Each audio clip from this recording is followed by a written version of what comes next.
hiriira magaalaa Finfinnee obboleewwan kiyya Saudi Arabiyaa jiraniif haga dandeenyu karaa dandeenyu sagalee ta'uudhaaf asitti ijoollee Oromoo ilmaan Booranaa fi Bareentoo asitti walitti qabamnee Finfinnee keessatti argamna. Isinis haga dandeessan obboleewwan keenya sagalee kana wal biraan ga'uudhaan obboleewwan keenya lammii Itoophiyaa kan tahan qaama alagaatiin qaama sadaffaatiin mana hidhaa keessatti dararamaa waan jiraniif mootummaan Itoophiyaa mootummaan addunyaa rakkina lammii keenya kana harkanii akka nuu furan kabajaan gaafanna. Nuti lammii Itoophiyaati. Nuti lammii Itoophiyaati. Eenyummaa keenyaan qaama sadaffaatiin dararamaa jirra. Qaama sadaffaatiin dararamaa jirra.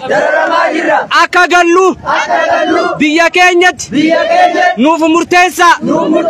Murtee hojiitti jijjiira. Murtee hojiitti hiika. Qaama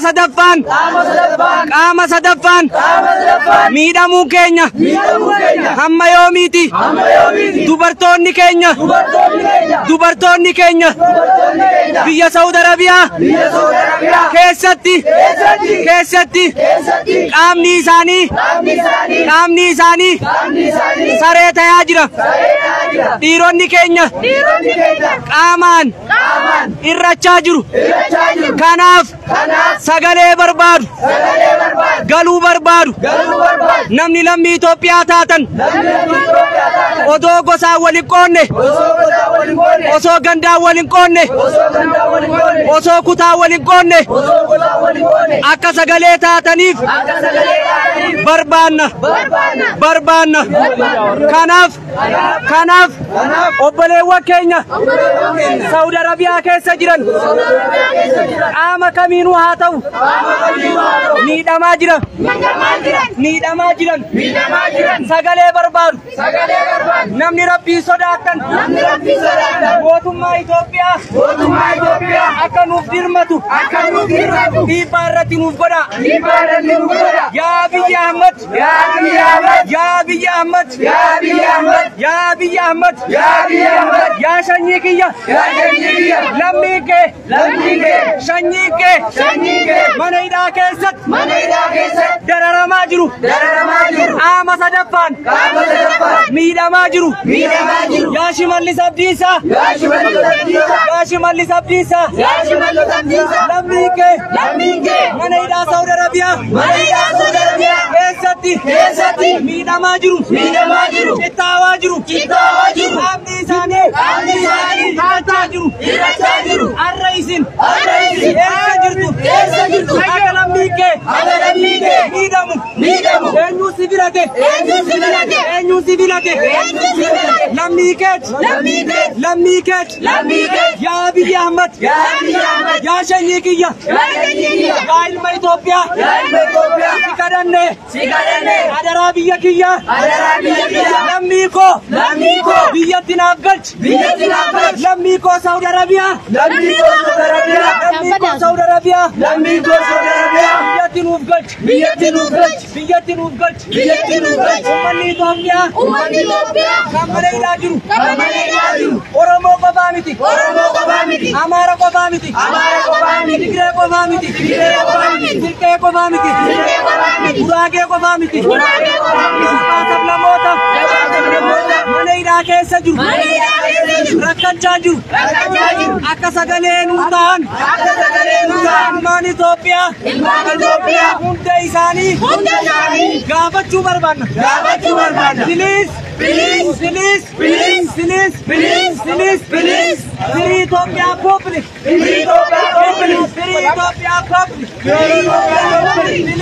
Please. Ethiopia is Dibs Mahonal.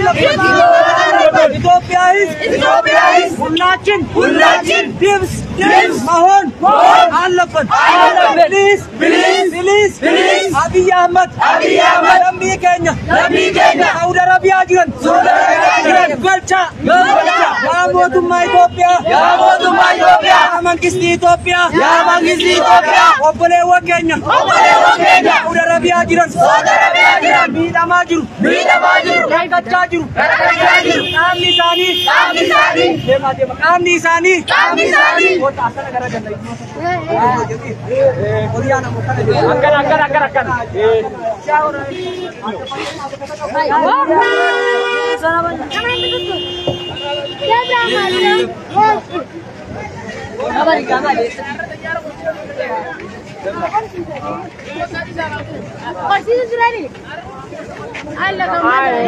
Laki ni taana mana garuuti ta'uu qaba.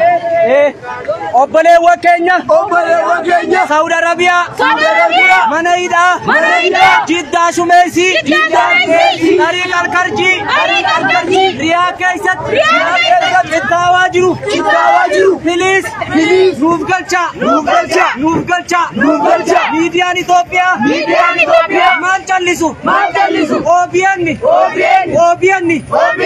OBN yoo lammii keetiif sagalee hin taane eenyuuf sagalee taata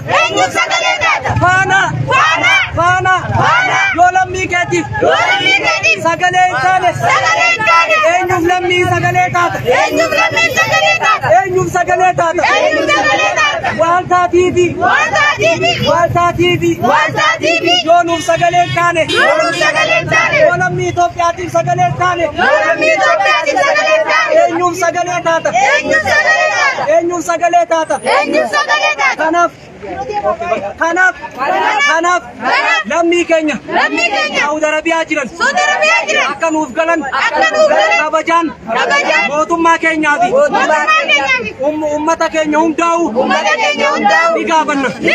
ni gaafanna yoo lammii keenya galchan nuti asirratti siyaasaa dalaguuf miti siyaasaa keessa galuu hin barbaannu lammii keenya ammoo akka galan ni barbaanna kanaaf akka nu hubattan barbaanna nagaan nuuf tura.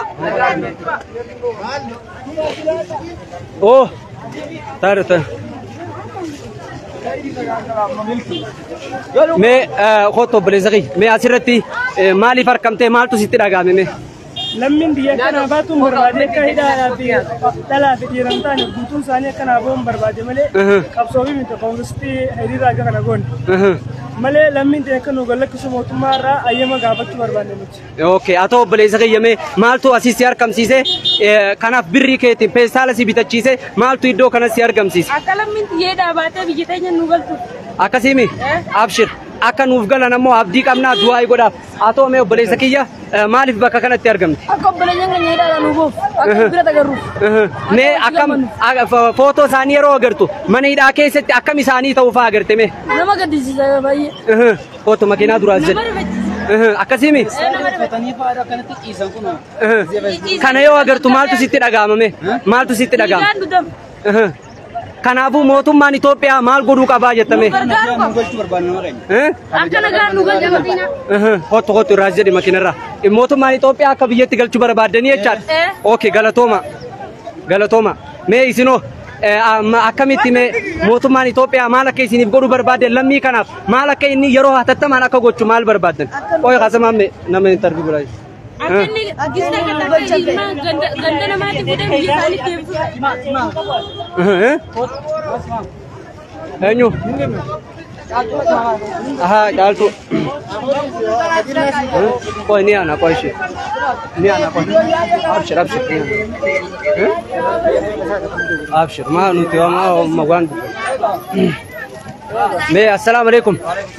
Obboleewwan kiyya mee maaltu isinii dhagaame akka lammii takkaatti obboleewwan keenya mana hidhaa keessa jirullee hundoolumaa argaa jirra maaltu isinii dhagaama maaltu keessa keessanitti uumame yeroo ijoollee sana agartan? Jiraannee qofillee taphachuu hundi hin dandeenye nuti rakkina isaanii harkaa galgalaa fi harkaa waa'ee isaanii hedduu nu yaachisu jiru. Kana caalaa immoo uummata afaan Oromoo dubbatanii lammii isaanii osoo aangoorra jiranii cal jaanii osoo ijaan harkanii qoflaa taphatan maan isaanii ayyaaraan bobbaasa biyya alatti barsiifachaa ilmaan Oromoodhaan immoo kan biyya alatti rakkatu jiru mana hidhaa keessa akka jiru jiru kan osoo dhagaan osoo harkanii callisuu isaanii hedduu akka nu ajaa'ibu. Okay, thank you. Waan goonu wallaalleeti akka itti ibsannullee wallaallee jiraachuu. Saniifuu mee mootummaan Itoophiyaas nama kuma takkaa fi dhibba takkaa laayivii si daawwachaa jira. Mootummaan Itoophiyaatiif namni dhimmi kana ilaallatu hunduu maal godhuu qabaa jettaati akka lammii tokkotti. Mootummaan Itoophiyaadhaa yoo lammii kanaaf kayaatu taate lammii taa'inni biyya keessa bulchu jiru kana qofaa miti lammummaa Itoophiyaati uummanni achi rakkataa jiru kunis rakkina jireenyaatti achi deeman malee bashannanaa fi miti achi dhaqanii akka rakkatu jira. Kun immoo lammii biyyaa jee qaama dhimmi ilaallatu horee hundeessee uummata kana hidhaa sanii baasee biyyatti akka nu galchuu barbaadu. Tole galatoo. Isaanii harkachuu waan illee isaanii reeffa isaanii awwaallachuu barbaadu. Galatoo. Isaanii bakka harkuu barbaadu. Kanaaf asitti mootummaan Itoophiyaa uummata kana osoo nu galchee gammachuun nutti dhagahama. Ulfaadha galatooma. Baay'ee takka ulfaadha. Achi qaba. Kanaaf obboleewwan kiyya har'aan tan akkuma agartan wanna barbaachisaa uffanneetiin obboleewwan keenyaaf sagalee taanee magaalaa Finfinnee keessatti obboleewwan keenya Obsaa Ahmaddiinii fi Hamzaa Jimmaatii fi Maammeellee waliin jirra. Mee obboleessi keenya Maammee waan inni jiru isin wanti jamee obboleessa keenya Maammee ganamaan asitti argamnee hojii keenya dhiifnee obboleewwan keenyaaf sagalee ta'uudhaaf iddoo kanatti argamnee uummata Itoophiyaa baay'ee waliin mee maaltu sitti dhagahame haga ammaa keessi kee maaltu sitti uumame ijoollee san yeroo agartu? Wallahi kun jechuun ibsachuu yoo barbaachisu yaanni keenya hoggaa haadha beekee namni jara kana argee qalbiin isaanii dhukkubsatiin namummaa waan jedhamu hin qabu gama amantiittis ta'ee gama ilmoo namummaatti namummaa waan jedhamu wayii jira bara namaa rakkatee wal'aansa dhukkubsatee wal'aansa dhabee beela'ee nyaata dhabee gartee rakkoon garaagaraa hulaan itti cufamee erga jechuudha gartee guyyaa kana arguu dhabee sa'aatiin tuureera jechuudha sagalee uummata kana agartee yoo daalaa sitti hin dhagahamne ati namummaa irraa baatee jechuudha kanaafuu daalaa guddaa nu dhagahame hanga dandeenye nuti jechuudha feestaalii kana uffanna jira fakkaatu yaalii goonee jirra dabalataa namoonni obboleewwan keenya dhaamannu bakka jirtanitti du'aa'ii jabeessaa du'aa'ii yeroo cinqiitu jira du'aa'ii yeroo cinqii sun laa ilaaha illallahu al-aziim al-haliim laa ilaaha illallahu rabbul arshil aziim laa ilaaha illallahu rabbus samaawaati wa rabbul ardi wa rabbul arshil kariim dabalataan ammas du'aa'ii nabiyullahi Yunus dukkana sadi keessa taa'ee خلتنا ربين سبب دعاء سنة سبعة لا إله إلا أنت سبحانك إني كنت من الظالمين وكما يشوفنا لا إله إلا أنت سبحانك إنا كنا من الظالمين إنا يشوف الجمع إذا فيدا الرحواس نهدي من إذا كنت وركت جروب جج لا إله إلا أنت سبحانك إنا كنا من الظالمين جنة دوا ربك حيوان كيست ساعات أسري بودا دعاء مستجاب وان جروب عندك يسنو ددفين حرك ربي تركبا فإن شاء الله فإن نصر الله قريب يرون سام فرماني بيجي ساني تبدان يرون هودا عبدي مرينا جرام مرينا جدا إن شاء الله Jabaadha galatooma.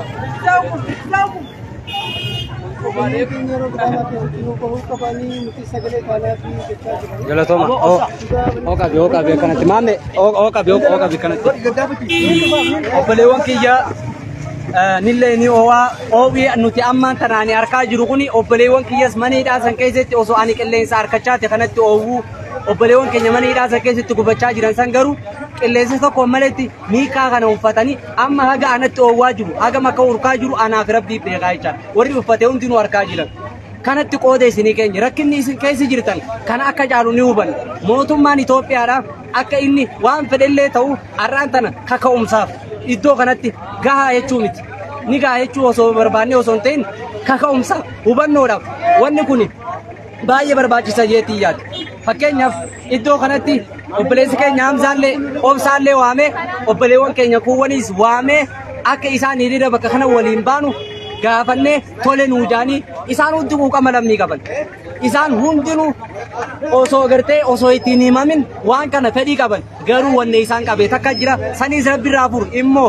obboleewwan kiyya wanni isinidhaam obsaa rabbiirraa rahmata hin muratina rabbii keessanirraa rahmata hin muratina abadan guyyaa tokko keessaanuma baatan boruus haa ta'u har'as haa ta'u iftaanis haa ta'u rakkuma kana keessa teessanii akkanaanuu eenyu caaltan eenyu nuni caaltan rabbiin rakkoo keessan kaarraa kanaan boru suhaaba isinii katabuu mala kanaaf warri har'a sagalee isinii ta'elleen suhaaba akka harkatu itti himamee hunda isaaniitu abshir kanaaf obboleewwan kiyya lammiin Itoophiyaa waan kana irratti nuti amma kana goone waa dagallee ture waan nuti galle guyyaa jummataadhaaf obboleewwan keenyaaf sagalee ta'uu qabna jeetiin Facebook irratti osoo namni baay'ee na daawwatu dubbadhee ture guyyaa jummataa hunda nutti kijibama jaanii mana hidhaa keessa nutti kijibinaa piliis kadiirnaan jettanii turtan obboleewwan kiyya mana hidhaa keessa turtan isinitti kijibne haala yeroo nu godhe ilmaan Itoophiyaa hundinuu ijoolleen Oromoo hundinuu haala yerootu isaan godhe sila akka isaaniiti lubbuu takkitti isaanii isiniif kennanii sagalee isiniif ta'u wanni isaan hanqise takka illee hin jiru jechaadha. Kanaaf wanni hubachuu qabdan sheekotis haa ta'u qeessis haa ta'u eenyuun haa ta'u dirqamni lammii keenyaaf sagalee ta'uudha isaan irra jira mootummaas maantaan mootummaan Abiyyi Ahmad piliis ummata kanaan isin filatamtanii aangoo irra jirtan obboleewwan keessan kuni ilmaan keessan kuni lammii keessan kuni mee ani amma mee ati guyyaa tokkoof daqiiqaa tokkoof kan mootummaa keessa jiru guyyaa tokkoof mee yookaan sa'a takka peestaala uffadhu mana kee keessa ulaafitti cufii ta'i. Wallahi wa billahi wa tallahi summa wallahi daqiiqaa takkaaf hin dandeessu. Duuba obboleessi kee obboleettiin ta'e peestaala gurraacha kana uffattee wayaa uumtuu takka malee shaklaa irra ciisaa jirti. Kun isin hin mararu. Kanaaf haga dandeessanitti akka dandeessanitti eessa jiraadhu obboleewwan keessan kana hin dagatinaa piliis warri mootummaa keessa jirtan sagalee taaf manni maree bakka bu'oota irraas haa ta'u eenyuun haa ta'u lammii keessa kun isin qaba nama Itoophiyaa keessa qofa jiruu miti lammii Itoophiyaa jechuun eessayyuu yoo jiraate fakkeenyaaf lammiin Iswiidiin tokko yoo biyya Itoophiyaa keessatti hidhame lammiin biyya alaa tokko yoo Itoophiyaa keessatti hidhame embaasii yoo su dhufee baasa yoo su sagalee taaf miidiyaa irratti isin maaltu isin callisiisa ijoolleen kun bari siyaasaaf osoo hin taane dalagataaf kan biyyaa baate hannaaf osoo hin taane yookaan nama ajjeeftee osoo hin taane dalagataaf jireenya ofii jijjiiruuf arra ani biyya saniin turee dhufe biyya san rakkoo isin akka maal fakkaattu hin beekna Hamzaan rakkoo biyya Arabaa keessa harkee dhufe Hamzaa boorollee biyya san harkee jira obsaan harkee jira ijoolleen nu har'a asitti wali qabamne haqi tokko biyyi san maal akka isin fakkaattu beeknaa jechaadha walumaa galatti biyya ormaa hidhaan biyya ormaa dhiisii yoo ala deddeemtee biyya ormaa maal akka fakkaattu kanaaf obboleewwan kiyya eessaas maaliis haa ta'u sagalee taa'aa waliif haa taanu obsaa warri mana hidhaa keessa jirtan obsa isin barbaachisaa rabbii keenyaa'u sabaraajee sabrii kana keessatti so'aabatu namaa qabama kanaaf rabbiin inshaallah dukkana san keessaa isin baasee gaafa isin baatan haaluma amma rakkoo isin waliin qooddanne kanatti balloollee isin waliin qooddachuudhaaf qophii jirra kana ammoo rabbii keenya qofa nama qofaa miti rabbiillee kadhachaa jirra warri ammoo maaliif maatiin keenya gadi ba'anii sagalee nuuf hin taane warri jettan piliis maatiin keessan rakkoo keessaniis harka tokkoon qabaati rakkoo maatii keessan kan biyya jiru jireenya biyyallee qaalawee maatii ofii jiraachifadhu olii gabbiigaa jiranii jechaadha. Kanaaf maatiin keessan miskiinummaa injifachaa jira. Akka irran laalle maatii keessan kan duraan akka baadiyyaaf magaala quba qabdan amma jireenya waliin qabsoo ol qabaa jira irran laalinaadha immoo nuti warri rabbi haala nu mijjeesse sagalee isinii ta'uuf arras boruus qophiidha. Kanaaf jennaan ammas irra deebi'ee gabaabattoonni nan dhaammadhu mootummaan Itoophiyaa obboleewwan keenya mana hidhaa Saudi Arabiyaa keessa jiran galchuudhaaf dirqamas qaba ni isinii kadhanna akka mootummaatti isin kadhachaa jirra wanni nu isin goonuu isin dandeenyu waan isin nu gootanii jira kanaaf nu lammii keessan waan isin nu gootan ta'an nu galchaa isinin jenna please wassalaamu alaikum warahmatullahi wabarakatuh foto gutaka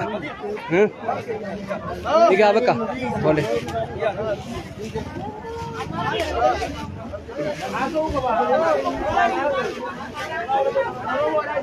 foto Sabrina Atille kesetti nu biratti argamtee jirta artistiin Sabrina maal maqaan artistii Sabrinaan asitti peestaala uffattee nu waliin argamtee mee obboleewwan keenya Saudi Arabiyaatiif dhaamsa qabdu maali mootummaaf maaltu sitti dhagahamee hogguu obboleewwan keenya mana hidhaa san keessatti agartu kanammaa waan hunduu namatti dhagahama ana qofa osoo hin ta'in namni hunduttuu yookaan nuti warra dubbachuu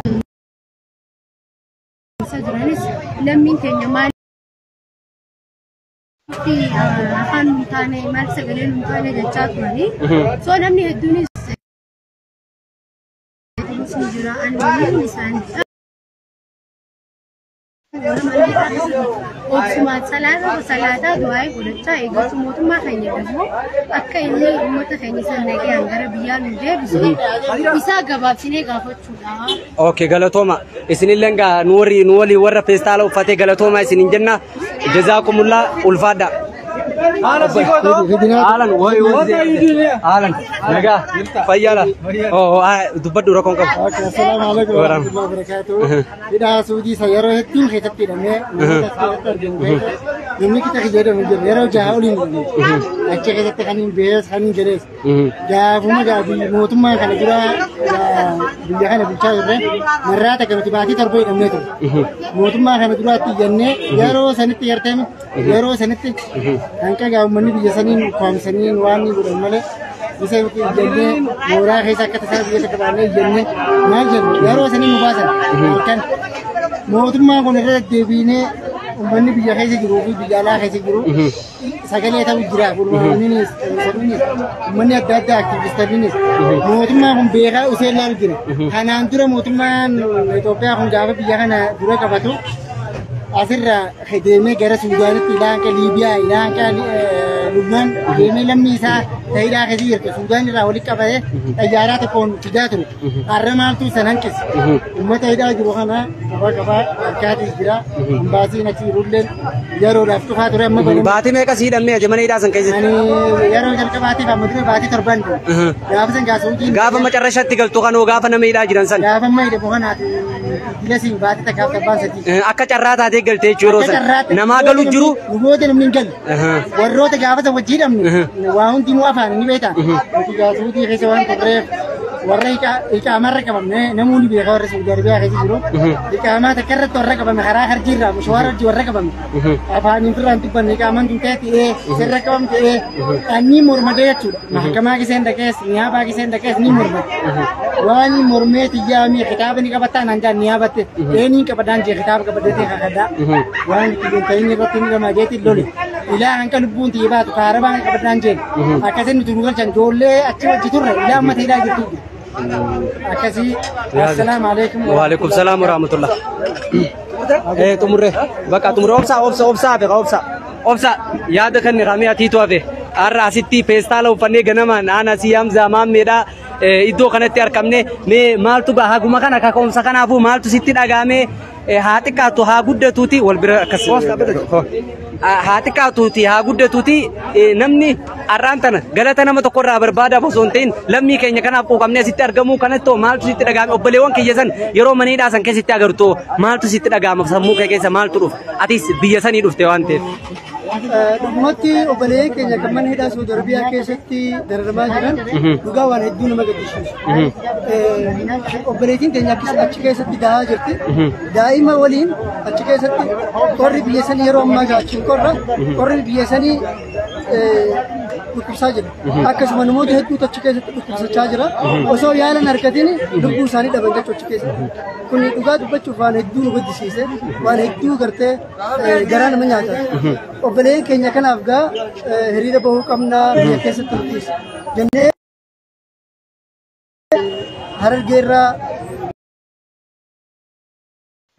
waamicha keenya dhageessee nutti dhufte ijoolleen birootis gaa warri nu waliin argaman ni jiran hiriira kanarratti hiriirri kun maali mootummatti hiriira baanee jechuudha maaliif obboleeyyan keenya kan mana hidhaa Saudi Arabiyaa keessatti dararamaa jiranii namni baasuu danda'u rabbii gaditti kan sababa ta'e baasuu danda'u mootummaa biyya kanaati maaliif obboleeyyan keenya kan mana hidhaa Saudi Arabiyaa keessa jiran odeeffannee jira jechuudha gaafannee jira nuti mootummaa Saudii kana yeroo gaafannu maaliif asiin hin baafne gara biyya keenyaatti maaliif nu galchine jennee yeroo gaafannu mootummaa keessanii lammiileen biyya biroo imbaasiin isaanii dhufee foormii guutee biyyatti galchaa jira lammiin Bangladesh Paakistaanii Hindii hundi isaanii nagaan biyya isaaniitti Masrii dabalatee jechuudha nagaan biyya isaaniitti galaa jiranii isin ammoo hanga imbaasiin Itoophiyaa dhuftee foormii guutee warra gartee hidhame kana nurraa qeebalan takkatti isin baasuu hin dandeenyu gaanii nutti himanii jiranii mootummatti nu iyyaan hundaan obboleeyyan keenya kan mana hidhaa Saudi Arabiyaa keessatti amma dandeessan mootummatti nu iyyaa jaanii nutis amma dandeenyutti gaa mootummatti iyyinee jirra.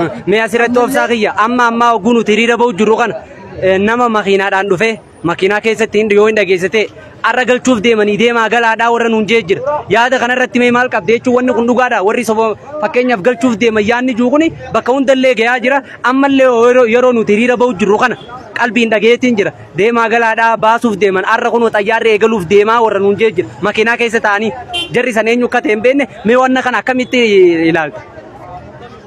Wanni kun dhugaadha. Bahuuf deemanii wanni kun waan beekamu miti yeroo hedduu numa jaama mootummaa yeroo hedduu yeroo dubbatutti achi erginee jirra akka isaan baasan mootummaa Suuditti erginee jirra jaani wanni ergame hin jiru. Osoo ergamee achi furmaanni godhamee fi obboleeyyan keenyaatu nagaan biyyatti galaa jira jechuudha. Namni galaa jiru hin jiru ammallee nuti hanga obboleeyyan keenya galanitti hanga xayyaarri fuudhee biyya fidutti sagalee nama taanaaf hin dhaabne jechuudha. Kanarratti naa yaada qaba warri amma makiinaa keenya galuuf jiru maal jaa haasawni akkas jaamu tokko ni jira anis waan hin dhageen qaba inshaallah irratti du'aa goonnaa irratti rabbi kadhannaa fi inshaallah rabbi dhugaa godhu afaan isaanii kanaas waan akkasii sanan dheengaddaa fi kana biyya sitti bootanii galchanii dhagee idallee namni wayii tokko kan isaan barreesse ati haalli xumuramaa jira baasin achi